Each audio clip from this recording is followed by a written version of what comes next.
기도하겠습니다. 주님의 교회 잘 세우십시다.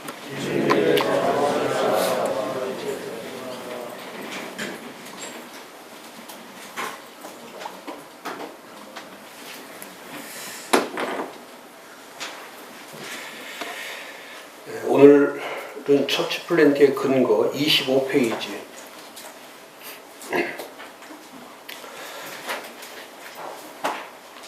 여기 화면에도 나와 있지만은 처치 플랜팅을 할 때에 가장 중요한 것들이죠. 성경적 백그라운드. 교회를 세운다는 것은 성경적 근거가 분명해야 되죠. 거기 25페이지에 지금 전 세계는 처치 플랜팅을 위한 갱신과 집중으로 복음적 교회 운동이 확산되고 있죠. 맞죠? 지금 복음적 교회 운동. 전통적 교회에서 지금은 이제 복음적 교회 운동이라고 하는 새로운 이 무브먼트가 일어나고 있죠. 우리는 멀리 떨어져 있기 때문에 그런 감을 느끼지 못하지만 실제적으로 지금 처치 플랜팅 사역은 전 세계 130국에서 그야말로 아주 힘있게 확장돼 가고 있는 거죠. 그럼 이 처치 플랜팅 운동은 뭐냐? 거기 첫 번째 말할 수 있는 거는 비신자들을 그리스도인이 되고 비신자들을 그리스도인이 되게 하고 지역교회에 소속되게 만드는 거죠. 목적 자체는 그거죠. 교회를 세우는 것이 목적이 아니고 교회보다 더 앞선 일은 뭐냐면 그리스도인이 되게 하는 거죠. 그리스도인이 되게 하고 그 다음에 그 그리스도인들이 이제 교회 세우는 자가 되게 만드는 것. 그것이 처치 플랜팅 운동이죠. 그리고 이 처치 플랜팅 운동은 지역교회만 세우는 것이 아니라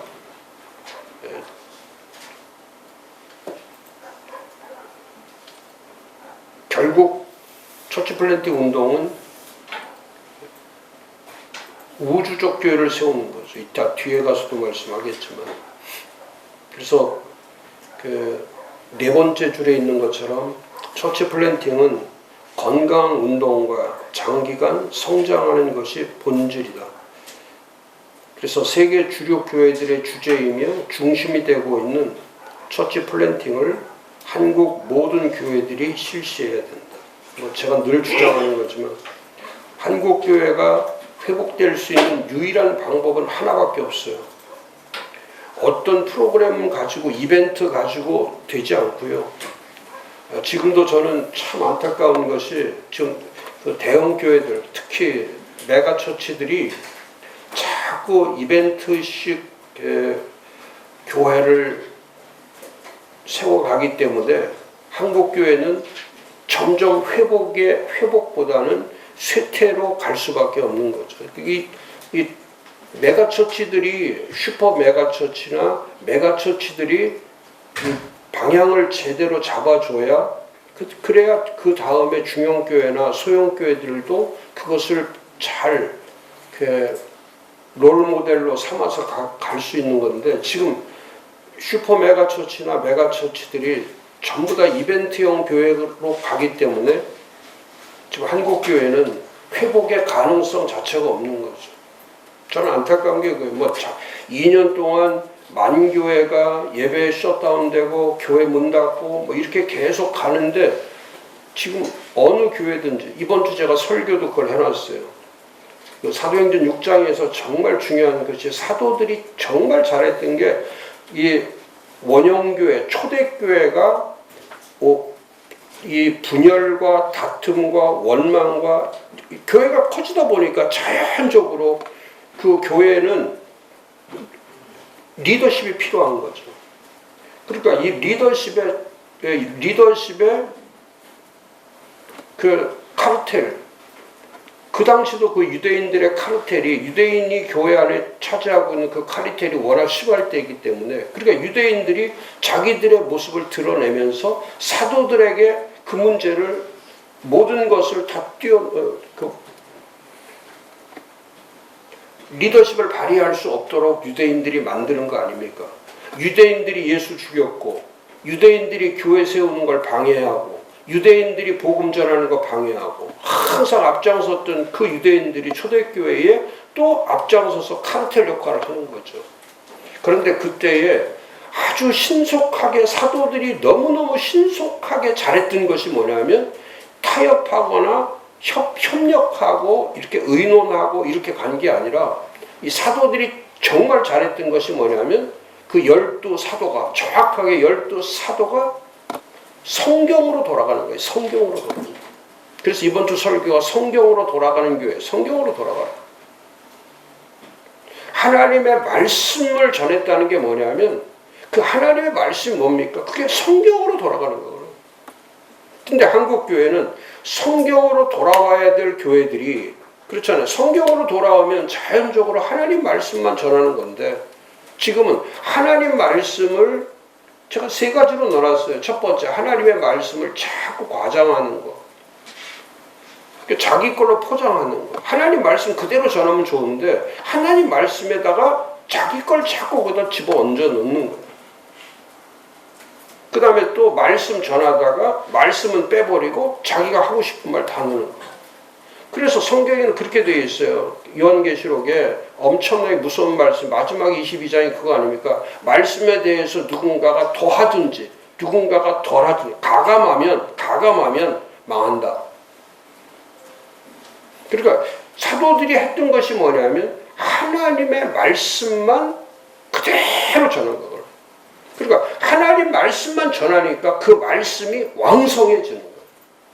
거기에 자기들의 의견이 들어가지 않고 자기들의 논리가 들어가지 않고 자기들의 경험을 거기다 집어넣지 않고 그냥 하나님 말 성경대로만 하는 거예요. 성경대로만 하니까 성경대로 예수가 살아나셨고 성경대로 예수가 일하시는 걸 그대로 전하니까 그 복음을 그대로 전하니까 그 분열될 수밖에 없었던 그 교회들이 오히려 더 하나가 되고 더 왕성하게 하나님의 복음이 더 전파되고 구원받는 숫자들이 더 늘어나고 지금 한국교회가 지금 점점 성경으로부터 멀어지기 때문에 하나님의 말씀으로부터 멀어지기 때문에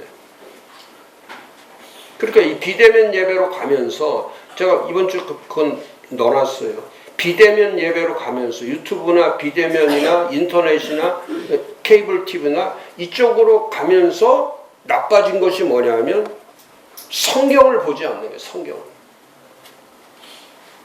교회를 와야 성경을 보는데 교회를 와야 왜? 교회만이 성경을 피게 만드는 게 교회밖에 없으니까. 유튜브는 절대 성경 피도록 만들지 않걸로. 유튜브에서 설교하는 목사들이 성경 펴보십시오 이렇게 얘기하는 사람이 없거든. 자기한테 주목하라고 이렇게 얘기해. 자기한테 주목하라고 하지 성경에 주목하도록 가르치지 않거든. 근데 그 사도행전 6장에 보면은 오로지라는 말이 있어요. attention하는 오로지. 온이라는 뜻이 아니에요. 주목하다, 집중하다, 아주 거기에 빠져드는 거구나. 그러니까 사도들은 하나님의 말씀에 빠져들었기 때문에 그러니까 그 말씀을 전하니까 그 말씀을 전할 때 말씀이 왕성해지는 거거든요. 근데 말씀을 전하지 않고 다른 걸 전하니까 혼란이 오는 거예요. 그러니까 지금 신자들이 나쁜 습관이 들은 게 뭐냐면 자기 교회 목사 설교를 들으려고 하지 않고 자꾸 그 매혹적이고 유혹적이고 매력적인 그 설교에 빠져 들어가는 거예요. 다. 그러니까 교회가 없어지는 거예요. 교회 오지 않는 거예요. 그러면서 자기 스스로 자기가 미안하는 것이 뭐냐. 지금도 자기는 은혜 가운데 살고 말씀 가운데 살고 지금도 자기는 믿음이 잘 세워져 가고 있다고 착각을 하는 거예요. 착각. 그게 멸망하는 길을 모르고 멸망으로 이끌고 가는 걸 모르고 사사로이 풀다가 스스로 멸망하느니라. 자기가 자기 성경을 보고 있으니까 아니죠. 우리는 하나님의 말씀의 그 성경을 보는 거지 자기 성경을 보는 게 아니란 말이죠. 그러니까 처치가 교회가 약해지는 것은 저는 지금 대형 교회나 이런 초대형 교회, 대형 교회들이 지금 잘못하고 있는 것이 뭐냐면 이런 이벤트형 교회에서 다시 성경으로 돌아오는 교회를 세우지 않으면 그 운동이 그게 사도행전 운동이에요. 이게 처치 플랜팅 운동이에요. 제가 거기도 이 교재에도 써놨지만 25페이지 처치 플랜팅을 한국 모든 교회가 실시해야 되고 지금 현대 시대는 명목상 교회들이 무너지고 있다. 그렇죠. 명목상 이름만 있는 교회들은 다 무너진다. 이름만 있는 전통적 교회들은 시간이 가면 저절로 무너지게 돼 있어요. 전통적 교회들은.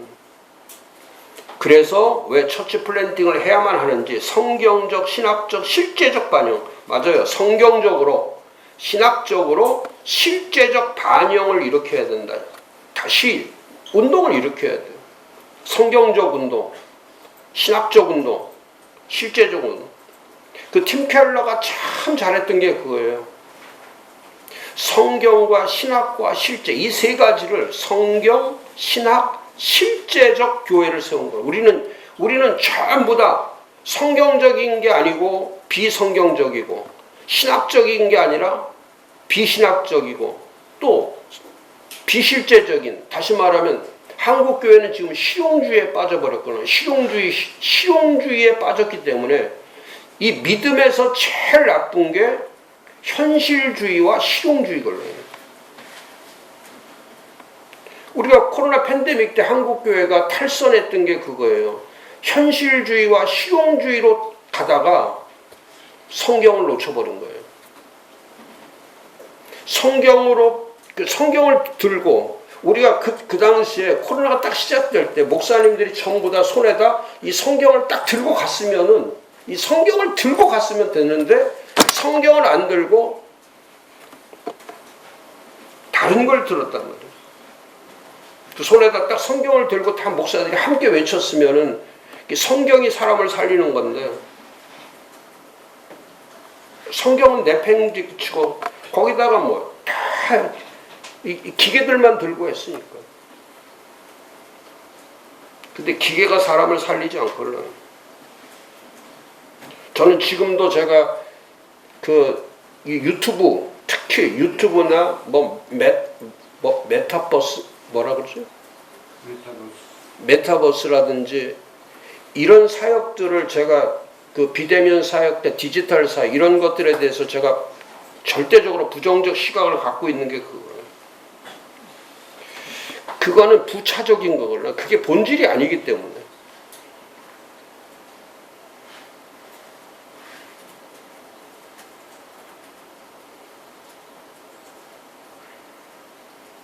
겉으로는 얻는 것 같은데 내면적으로는 잃는 게 너무너무 많은 거예요. 겉으로는 화려하죠. 근데 속으로 깊이 들어가면 잃는 것이 너무나 그 중에서 교회 잃어버리는 거예요. 비대면 디지털로 가면 우리나라는 대한민국의 대한민국의 영토적 생태계가 있어요. 하나님 주 영토. 미국하고 달라요. 미국은 영어권을 쓰는 나라가 전 세계에 140개국이 되기 때문에 이 140개 국가, 대한민국 한국 언어를 쓰는 나라는 대한민국 하나만 한국 언어를 쓰는 거예요. 그러면 한국어, 우리나라가 구글이나 애플이나 이런 걸, 아마존이나 이런 걸 왜 못 따라가냐면, 그거는 그 캐파 자체가, 이 파이가, 워낙 파이가 큰 파이기 때문에, 우리가 아무리 날고 뛰어도 따라갈 수 없어요. 스타벅스를 따라갈 수 없어요. 코카콜라 따라가지 못해요. 이 파이가 다르단 말이죠. 그러니까 이 교회 파이도 한국 교회와 미국 교회가 다른 점이 뭐냐면, 미국 교회는 일단 교회의 영역 캐파 자체가 130개국을 백그라운드로 하고 있기 때문에 미국 교회는 엄청난 파워를 가지고 있는 거예요. 한국 교회는 한국 언어를 쓰는 사람만 오게 돼 있는 거예요. 그럼 한국 언어를 아무리 써봤자 기독교 인구가 500만을 넘지 못한단 말이죠. 기독교 인구가 세계 7억이 넘는데 그 7억이 넘는 세계 인구 중에 한국에 지금 기독교인들이 500만밖에 안 된단 말이죠. 그러면 우리 고유한 교회가 있어야 돼. 고유성을 가진 교회, 유일성을 가진 교회. 그거는 미국처럼 디지털이나 인터넷이나 유튜브나 이런 것들 우리가 만들어내지 못해요. 그런 거는.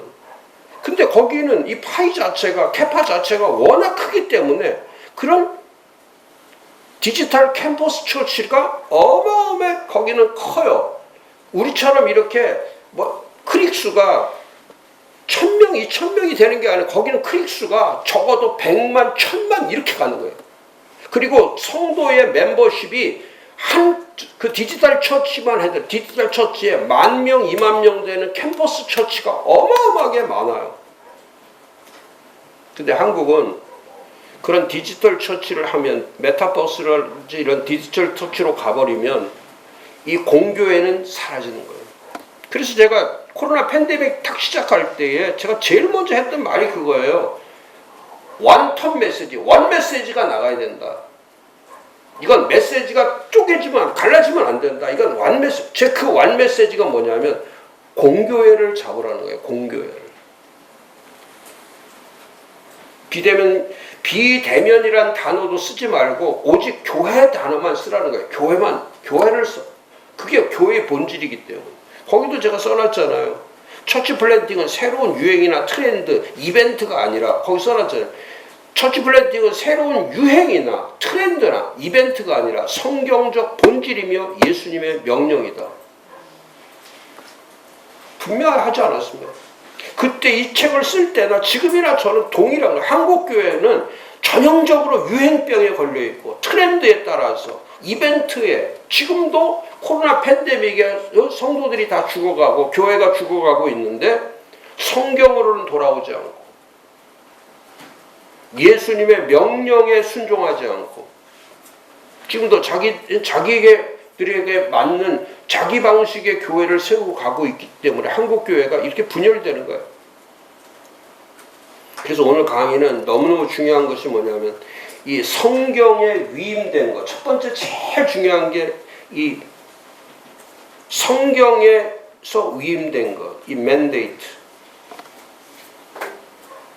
이런 강의를 목사님들이 꼭 들으셔야 돼요. 어려운 거지만은 이런 강의를 들으셔야 처치 플랜팅의 교회관이 만들어져요. 목사님들이 이런 강의를 들을 기회가 없기 때문에, 그러니까 또 이상한 것을 자꾸 듣는 거예요. 제가 이렇게 밖에서 컨퍼런스나 세미나 갈 때에 그 세미나 할 때 강사들이 여러 명 있어요. 이렇게 여러 명 있으면은 제가 그 강사들의 그 자료집을 제가 항상 봐요. 근데 그 자료집을 보면서 제가 늘 느끼는 게 뭐냐면 강사가 10명을 써도 9명은